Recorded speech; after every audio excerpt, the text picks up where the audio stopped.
is enough said. Happy Saturday, Heat Nation. Yo, boy Ernest here. Back with another Miami Heat Talk video. Hope you guys are enjoying your Saturday, enjoying the weekend, relaxing, living your best life. Please share that positivity, guys. Smash that like button. Do not forget to subscribe.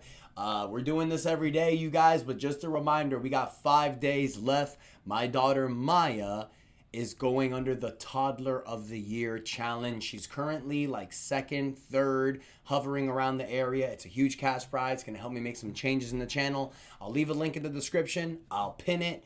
You guys have seen the link before, but we get a free vote every day. So please vote for Maya.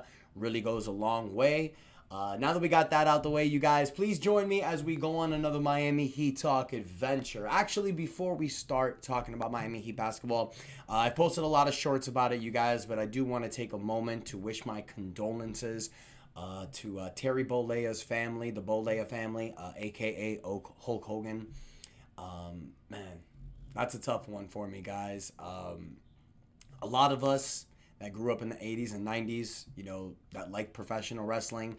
A lot of us were influenced by guys like Hulk Hogan, Ultimate Warrior, Macho Man, Andre the Giant, Ravishing Rick Rude, Jake the Snake Roberts, you know, Roddy Piper, the list goes on and on. For me, I was introduced by pro wrestling from Hulk Hogan. And Hulk Hogan was kind of my introduction into the wrestling world. Now, I'm sure everybody doesn't know, but I am a professional wrestler. I wrestle independently for a company that's called Coastal Championship Wrestling, CCW.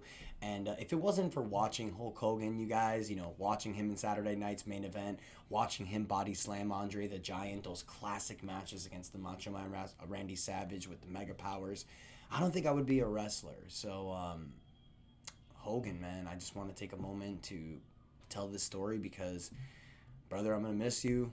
Rest in peace. I know Hulk Hogan has caught a lot of flack recently over the public stuff, you know, who he is personally, but I don't choose to think about that. I choose to remember the positive, the good times, and what he did for me as a little boy who didn't have a dad growing up. So, Hogan, thank you. God rest your soul. And Hulkamania will live forever, brother. Now, let's get to Miami Heat basketball, you guys. Sorry about all that. Anyways, okay. So in today's episode, you guys, I want to kind of get back into the possibility of the Miami Heat filling out this final roster spot. But may not just be filling out the roster spot, it may be making a potential trade. Because I think that the Miami Heat should zero in on Nikola Vučević from the Chicago Bulls.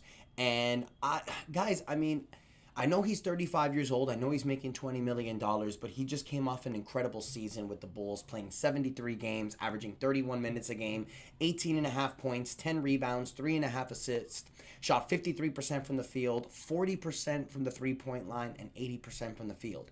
This dude gives the Miami Heat everything we need. Now, it was reported by Jake Fisher, one of the biggest NBA reporters out there, that right now there's no trade market for Nikola Vučević. And it's not because of his play, it's not because of his attitude, it's because of this new collective bargaining agreement I've been telling you guys about. Teams are really cutting costs right now, and they're watching themselves getting into these apron lines. And also, you guys, I think a lot of NBA teams right now are looking at Chicago's situation and thinking, well, most likely if they can't trade him, they're just going to buy him out. And then teams are going to jump in to swoop for him. Now, I'm going to read this report that came out from Yahoo Sports, you guys. It was wrote in the report that after the Chicago Bulls traded Zach LaVine in a blockbuster deal with the Sacramento Kings, they subsequently traded veteran Lonzo Ball to the Cavaliers in exchange for Isaiah Okoro. However, trading Vucevic and his $20 million salary isn't ideal, considering teams are generally larger contracts this deep into the offseason. It's really difficult. There hasn't been much of a market for Nikola Vucevic all along, dating back to the last trade deadline. I think at this juncture, we're probably more likely to see Vucevic bought out mid-season than we are to see a trade, end quote. Now, a lot of teams are looking at that, and this was reported by Jake Fisher, you guys. I read exactly what he reported. He's from Bleacher's Report. Now, the Miami Heat can do what other teams are doing, and they can wait for Vuce to get bought out. And yeah, the Heat can pick him up mid-season. The Heat can offer him more than the minimum contract. They can offer him a 2-year, $10 to $11 million contract with the second year as a player option, so he can ball out this year with the Heat and test the market next year if he wants to opt out of his player option.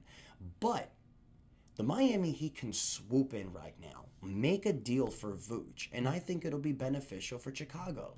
Now, we know that the Terry Rozier situation right now is bad, you guys. We know it is. And we know trading him is going to be difficult because right now he's going under investigation for NBA, for the gambling situation. But if you can sweeten the pot, maybe Chicago would take Rozier out of our hands. If you can offer the Chicago Bulls Terry Rozier and a future second-round draft pick, I think that can get a deal done.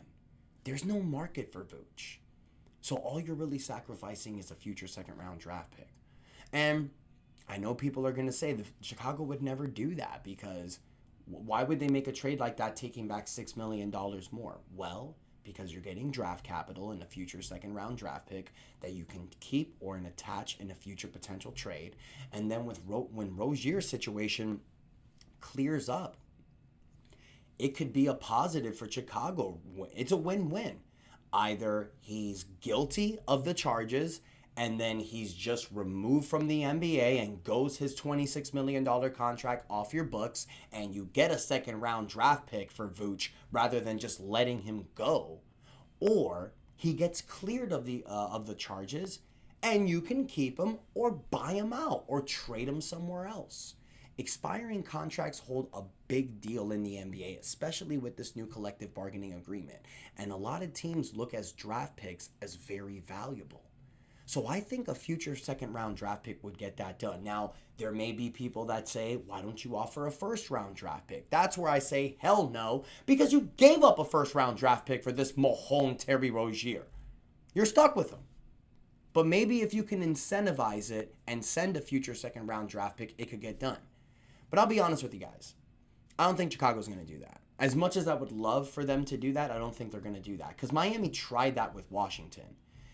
Before Marcus Smart was bought out, the Heat talked with Washington about a potential trade. It was reported yesterday that Miami and Washington were talking about a trade for Marcus Smart, and it was the same thing. Terry Rozier and a future second-round draft pick. But Washington just decided to buy out Smart. So would Chicago do that? Would a second-round draft pick be enough for them to take on Terry Rozier? I think Vuce would be a great addition to this team. Now, here's the only issue. Vuce is a starting center, making starters money. His numbers are starting level are the starting level center. The chances of him coming to the Miami Heat and coming off the bench, very slim. But this Heat team in the Eastern Conference with Norman Powell, with the addition, it's going to make us better.